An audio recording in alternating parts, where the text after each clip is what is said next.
Hello everyone, my name is Alara, and I'm here to share a story that sheds light on my incredibly entitled and eccentric mother-in-law, Avalon. My husband, Soren, suggested sharing this story because he enjoys reading such anecdotes from time to time. If you find this odd, let me assure you that he's well aware of his mother's eccentricities. After all, he was her first victim. Let me start from the beginning. Soren grew up with his mom, Avalon, who was once married to his dad. However, his dad divorced her shortly after Soren was born, having experienced her craziness firsthand. He distanced himself as much as possible. Unfortunately, Avalon's taste in men didn't improve, leading her to choose a man who abandoned their child. Soren's father ended up paying child support, but later terminated his parental rights. I've never met the man, nor do I wish to. Avalon claimed to have single-handedly raised Soren, but the truth is far from that. She used Soren to extract money from her family and lived off them for as long as possible.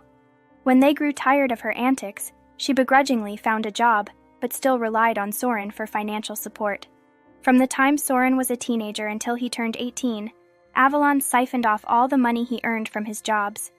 Soren knew he needed to break free, so he took out student loans and earned a scholarship to attend college. That's where we met. From the outset, Soren shared horror stories about his mother with me. Trust me, I was furious on his behalf. It was appalling to see a perfectly healthy woman exploit her teenage son for basic necessities. I often voiced my disbelief, asking Soren why he still maintained contact with her. I would have cut ties long ago, I told him. But Soren, conditioned by his narcissistic upbringing, struggled to sever those ties. I can't do that, Alara, he confessed. I was raised to believe that taking care of her is my responsibility. It's hard to shake off those teachings. It's not healthy, Soren, I insisted. You still send her money from your part-time jobs. You need to prioritize your mental health and seek help. I know, Alara, he admitted. But Mom keeps asking for money and guilt trips me. Plus, she keeps choosing the wrong men who only leech off her, which ultimately leads her to leech off me. That's why I can't save money, and I'm trying to pay back my student loans as soon as possible. Distressed by Soren's situation, I dipped into my own savings to kickstart his therapy sessions. He protested, but with love and encouragement, he eventually understood that I only wanted him to be happy. As he delved into therapy, he gained confidence and began standing up to his mom. That's precisely why Avalon never took a liking to me. During our first meeting, she accused me of being a gold-digging witch who poisoned her son against her. "How dare you, woman!" she exclaimed.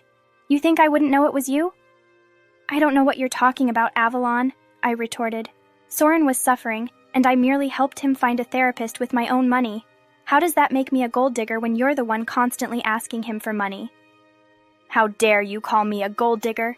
Avalon fired back. "I'm his mother, and he owes me for raising him for 20 years. "You have no right to dictate what he does with his earnings," I countered. "And it was you who started this confrontation. If you hadn't provoked me, none of this would have happened." "Yes, therapy can indeed work wonders," I interjected. "Soren has developed a backbone, and it makes me incredibly happy." Avalon didn't seem pleased, but witnessing Soren's growth was a source of immense satisfaction for me. Pleasing as usual, fast forward a few years, Soren and I graduated from college and got married.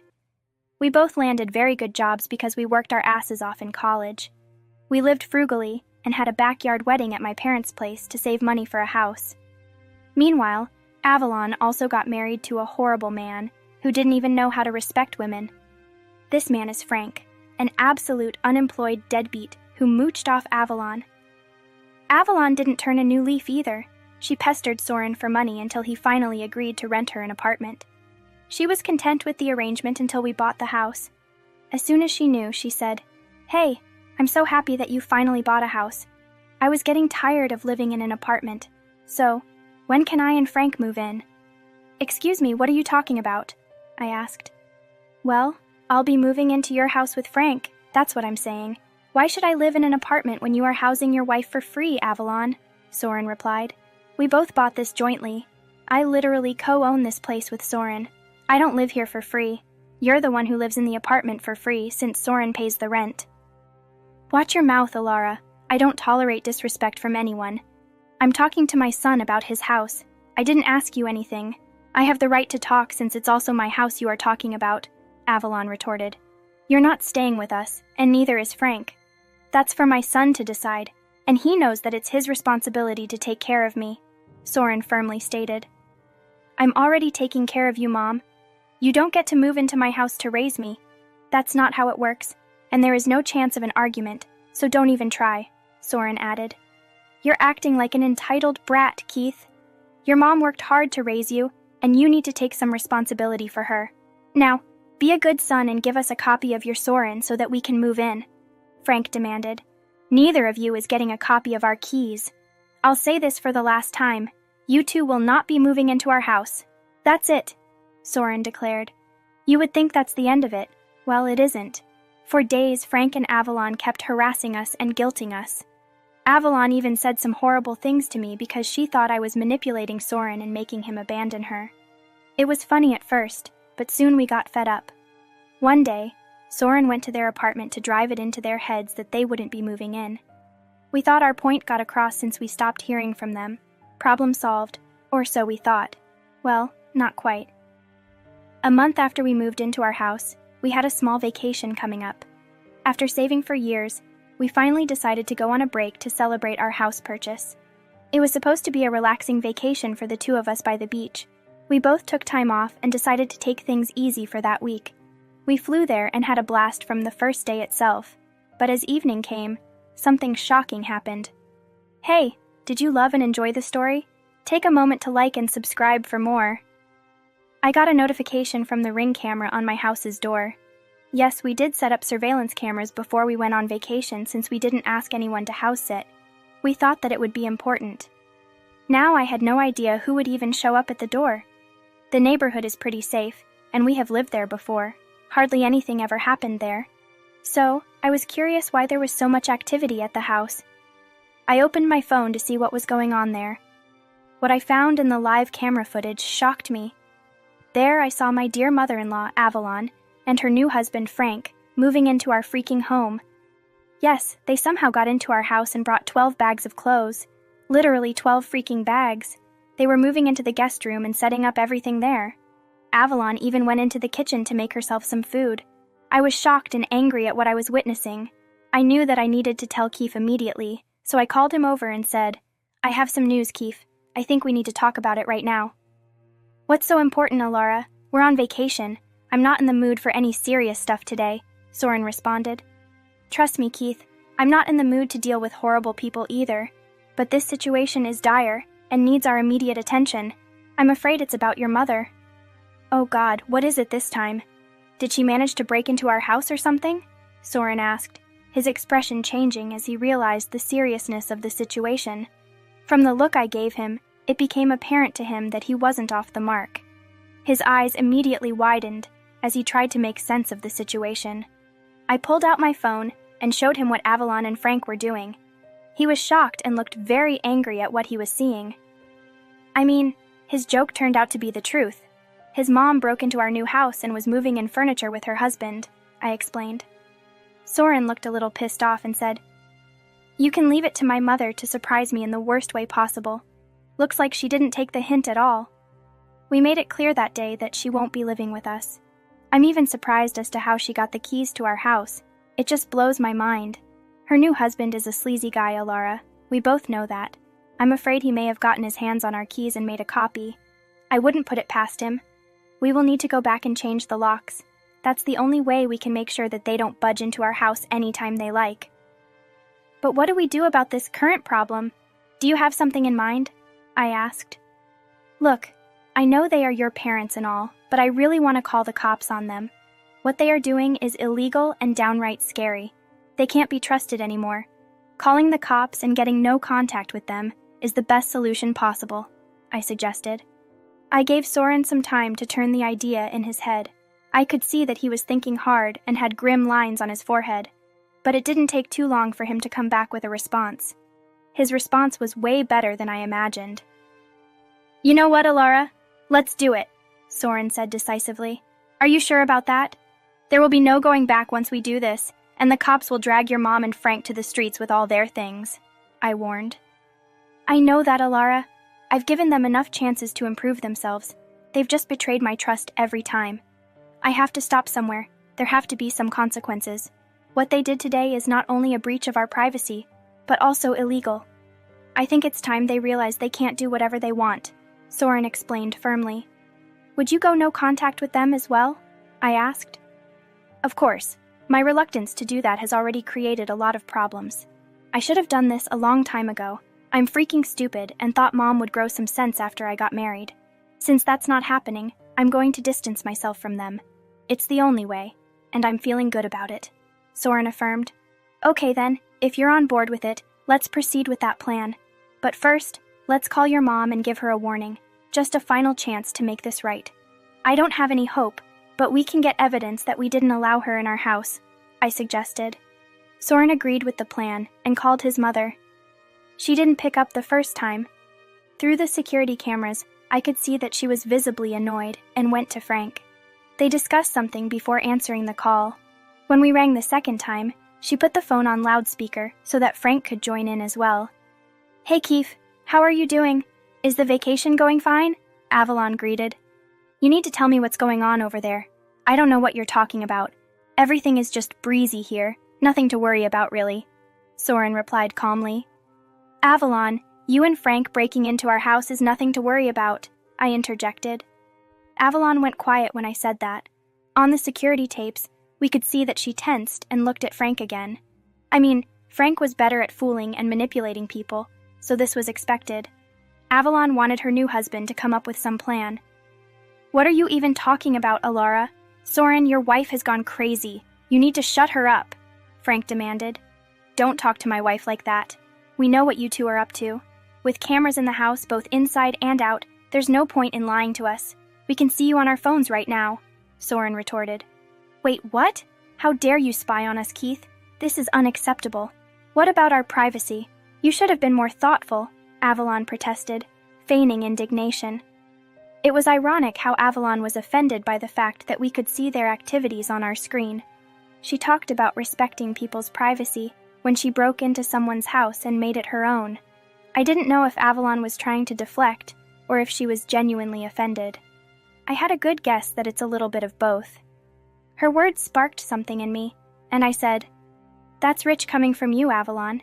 You are the one who broke into our private home when we told you that you are not allowed in. I don't care what you say, Alara. It's my son's house, too, so I have the right to be here. I'm his mother and should be staying with him, Avalon insisted stubbornly. I already said no to that, Mom. Just because you're my mother doesn't mean you can go wherever I go. You already have an apartment that I pay for. Who wants to live in that tiny apartment when you have bought such a big house? You're turning into such a selfish man after getting married, Keith. This is unacceptable. You can't expect your mother to live in an apartment while you enjoy a whole house with your wife. That decision is not up to you, Mom. You shouldn't have just packed up your stuff and moved into the house. How did you even get the keys?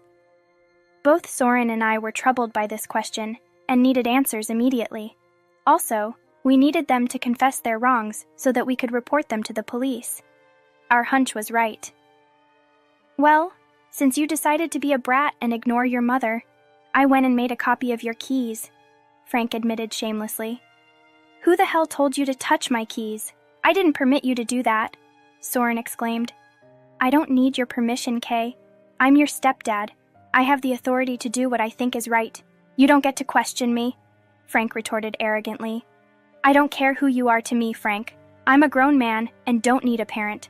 What you did was forgery, which are both offenses under the law, Kay, Soren countered.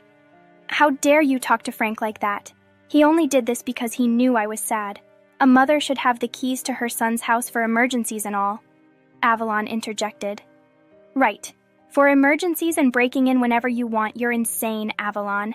You need to get off our property with all your stuff within an hour. If you don't, we will call the cops, I stated firmly. That made Avalon and Frank look frightened. They visibly panicked and whispered something amongst themselves. Their panic was clear on their faces, and we could see that through the cameras. In the end, they said, Don't threaten us, woman. This is not your house. This is my son's house. Only he gets to make those decisions. This house belongs to both Alara and me, and we both want you to get out before I'm forced to call the cops. Remember that I have you on surveillance, and I will know what you are doing. Soren warned sternly. Frank and Avalon started to yell at us when we hung up. We didn't want to go into an argument with them anymore. Their entitled brains were not meant to participate in conversations or healthy discussions. They didn't care about anything but themselves. We gave them 1 hour while we put all the proof into a folder. Through the cameras, we could see that they were having a discussion but didn't budge. Instead, Avalon started to unpack her bags. As the hour passed, we called the police with all the evidence we had. Thankfully, they took us seriously and went to our house. We saw the whole fiasco unfold in front of our house. The cops went there and knocked at the door. Avalon and Frank opened the door and immediately feigned confusion. After the officers told them everything, they called us and sang a different tune. Kay, why was there a need to call the cops? We just want to live with our son. Why are you making things so difficult? Tell the cops that this was all a misunderstanding, Avalon pleaded. Mom, I've said that 100 times now. Stop being so freaking entitled. Leave before the cops arrest you, and we are forced to press charges, Soren reiterated firmly. No, Kay. Please listen to me. I've nowhere to go. Don't kick us out. I'm your mother. Do you want your mother to be homeless? Avalon begged desperately. You made yourself homeless, Mom. Since you don't want to stay in a rented apartment anymore, I won't give you rent money anymore. I'm freaking done. You can take your new man and figure out something for yourself. Get out of my house and don't try to contact me again, Soren declared with finality. At this point, Avalon was crying and begging us to hear her out. She even cried to me and brought up my dead mother to guilt me. They had the very opposite reaction than what she expected. Soren and I got so mad that we shouted at them and hung up. We immediately blocked their numbers because they crossed all our boundaries in one day and somehow made things worse than ever. The cops stayed back at the house and made sure that Avalon and Frank left. I called a mutual friend to help house sit until we came back. She also assured me that she would call a locksmith to change our door lock the next day. She's a friend from college, and we trust her a lot. We knew that she would make sure our house was safe. She lived in an apartment, so it was easy for her to come to the house. Frank and Avalon left and went to God knows where.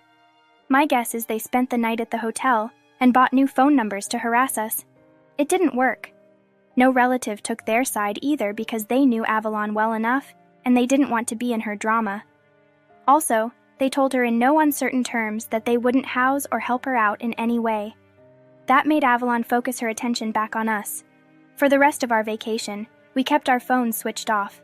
We opened our phones once daily to check for emergencies, and that's it. We also only called our friend to make sure everything was all right. Yes, Avalon and Frank did show up again and tried to get in. They left after the friend threatened to call the cops again. We are thinking of sending a cease and desist letter before they escalate their behavior. Thankfully, they didn't want to know why. When we got back from vacation, we found out that Frank had decided to leave Avalon. Why, you may ask? Because she couldn't house and feed him for free anymore. Avalon was devastated and begged her son to talk to her. She finally realized that she needed her son for money. Soren didn't soften at all.